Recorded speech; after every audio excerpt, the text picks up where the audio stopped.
呢台 V40用咗3年幾，早幾個月前發現個叉電接頭咬唔實啲插頭，叉電好唔方便，對淘寶買啲線唔得，連而家買啲線都插唔到。我諗應該係個接頭唔掂，應該試下換個接頭。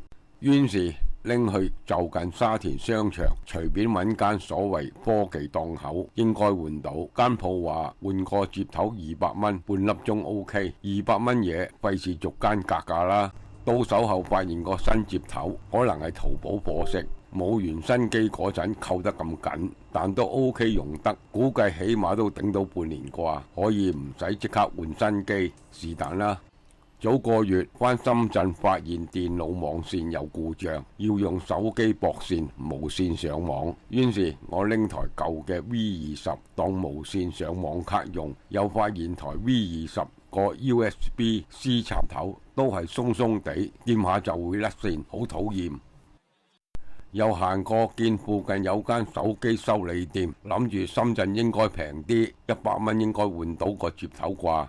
去俾個師傅睇，個後生師傅第一眼見到台 V20，即刻面有難色咁話：台機咁古老，怕冇零件喎。我話換個 USB 接頭啫。佢再睇多2眼，話：哦，冇問題，30蚊即刻同你整好佢。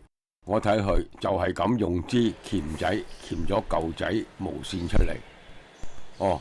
我而家明白，個插頭應該就係俾啲褲袋經常有嘅毛球、紙鈔之類塞住咗，插唔到底。個插頭插到底應該會嗒一聲。點解之前冇諗到呢？早知自己做都做到啦。個師傅話：如果要打開手機後蓋，起碼要多收幾十。之後我見佢裝模作樣，咁再用棉花棒同啲清潔噴劑同我清潔下個接頭。我諗係想令我覺得佢嘅服務專業啲，30蚊俾得抵啲。